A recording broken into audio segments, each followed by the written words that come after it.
Welcome to This Explainer. Today, we're going straight to the core of how D.H. Lawrence used philosophy and psychology as the literal DNA to build his complex literary characters.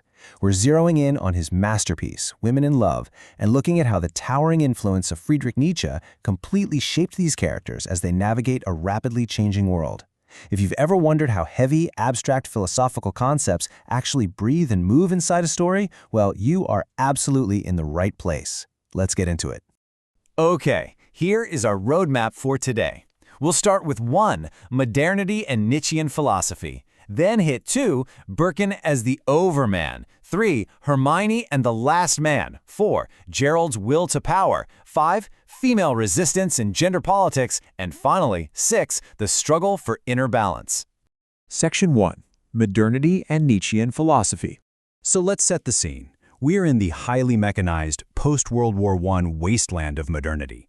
This is a time when industrialization has basically shattered authentic human connection, and Lawrence was deeply, deeply troubled by it. Think about early 20th century Europe for a second. Sprawling factories, soot-covered skies, a totally mechanized worldview. Lawrence saw a society that was literally trading its soul for efficiency. He actually called it the substitution of mechanical principle for the organic. And this chaotic, stifling environment is the exact backdrop where his characters are fighting tooth and nail against becoming alienated, death-seeking, and dangerously willful. To articulate this massive struggle, Lawrence leaned heavily on one specific philosopher. To really get what makes these characters tick, we need to understand the core Nietzschean concepts that Lawrence used as his architectural blueprints. First up, we've got the Übermensch, or the Overman. This is someone who constantly seeks to surpass themselves and create entirely new values. Then, on the total opposite end of the spectrum, we have the last man. This figure is obsessed with comfort, mediocrity, and just getting societal approval, even if it costs them their individuality. And the engine driving the tension between these two? That's the will to power, the raw, fundamental desire to exert strength, dominate, and force the world into a certain shape. Keep these concepts in your back pocket because they're the master keys to unlocking every single relationship in this story. Moving right along to Section 2. Birkin as the overman, the quest for perfection. Rupert Birkin is largely seen as Lawrence's mouthpiece in the novel, and he completely rejects traditional power dynamics. Instead of trying to control things, he's striving for an equal partnership based on mutual respect and shared growth with Ursula. Unlike the typical men of his era who just wanted to dominate their partners and their surroundings, Birkin is on this relentless search for spiritual equilibrium. He wants a connection that completely transcends the ego and all those suffocating boundaries of conventional society. So, in Nietzschean terms, he is firmly walking the path of the overman. He actively refuses to just settle for society's standard definitions of humanity. Instead, he's aiming for authentic internal self-perfection rather than just exerting mechanical control over everyone around him. Section 3. Hermione and the last man, emptiness of conformity. Now, in stark contrast to Birkin, we have characters like Hermione Rodis and the sculptor Lorck. To Nietzsche, these two represent the absolute dead end of human evolution. They struggle with this profound existential emptiness simply because they've entirely conformed to the shallow, materialistic values of the last man.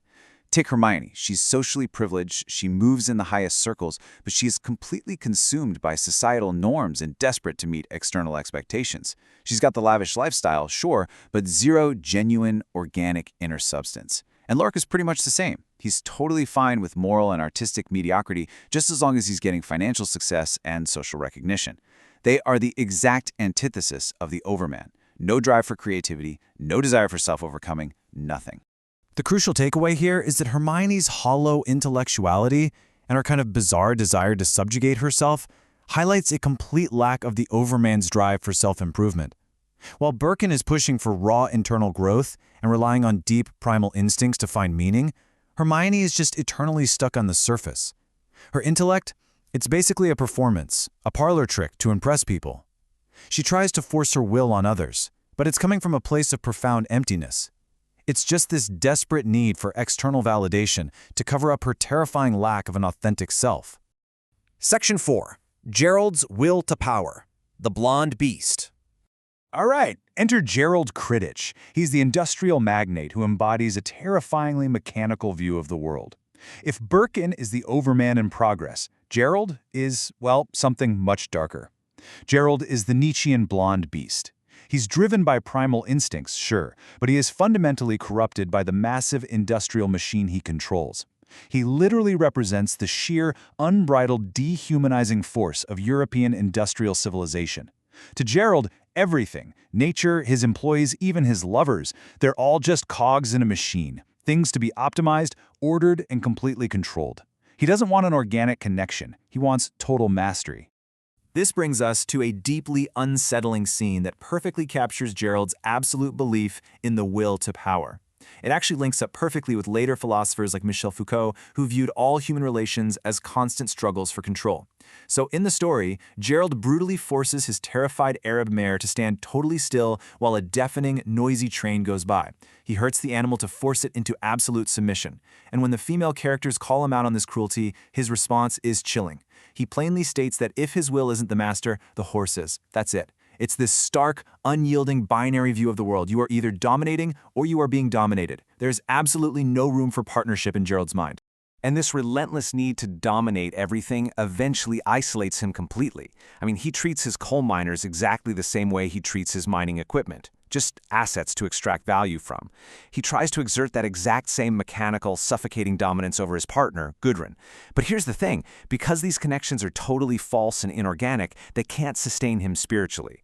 Lawrence masterfully shows us that this rigid will to power is actually a death impulse in disguise. It inevitably leads Gerald to his literal demise, wandering off into the freezing snow, which is just a perfect tragic symbol of his cold, mechanical soul.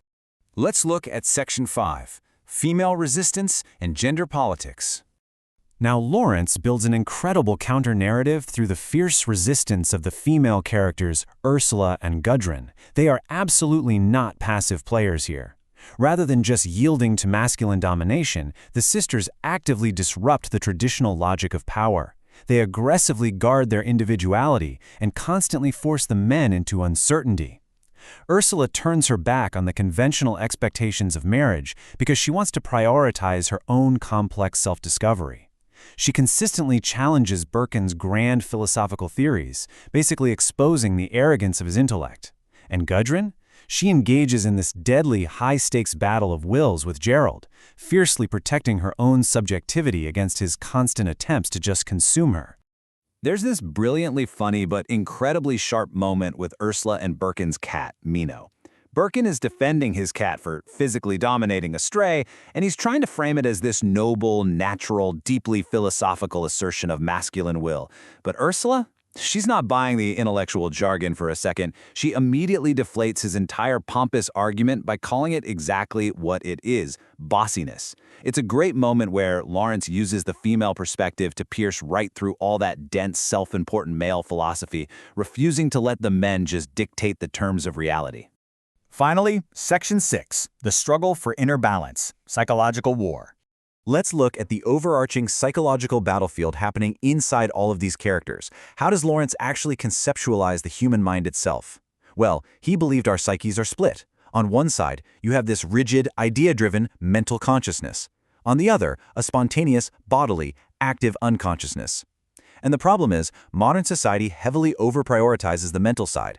Mental consciousness deals in endless abstractions and fixed ideas, what Lawrence memorably called Kodak ideas.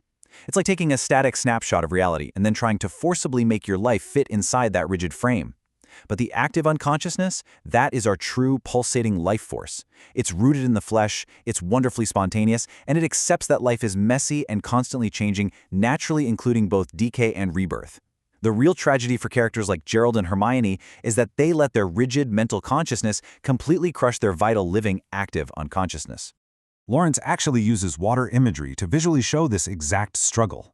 A fearful, stagnant surface of water represents a deadly suppression of natural instincts. But overwhelming floods, those symbolize a destructive yet totally necessary rebirth of the true self. When characters are trying desperately to maintain their rigid mental control, water terrifies them. They thrash at the safe, predictable surface because they are terrified of the dark, unknown depths of their own repressed emotions.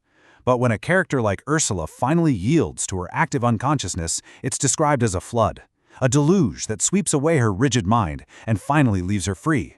In Lawrence's world, you have to be willing to let go of your fixed self if you want to be reborn into something authentic. So, knowing that Lawrence's universe requires constant Heraclitean flux, which is just the ancient philosophical idea that the universe is always changing and even decay is necessary for growth, we have to ask, can these characters ever truly find a permanent peace? The sources suggest that the whole idea of stasis, of finding some perfectly comfortable, permanent balance, is just an illusion. To live a truly organic life means you have to fully embrace the unpredictable cycle of death and rebirth. Even Birkin and Ursula, who fight so tirelessly for a healthy connection, aren't guaranteed a fairy tale ending, because real life is a flowing river, it's not a stagnant pond. As we wrap up this explainer, I want to leave you with a thought about the blueprints of your own life. Look at how Nietzsche's ideas of the overman, the last man, and the will to power illuminate the painful struggles of these characters in a mechanized world. Now ask yourself, are you, like Gerald, relentlessly trying to force the world to bend to your mechanical will? Or are you, like Birkin and Ursula, striving for living, organic connections that actually accept change and foster true equal growth? It's a profound challenge that Lawrence posed over a century ago, and honestly, it remains a vital question for all of us to consider today.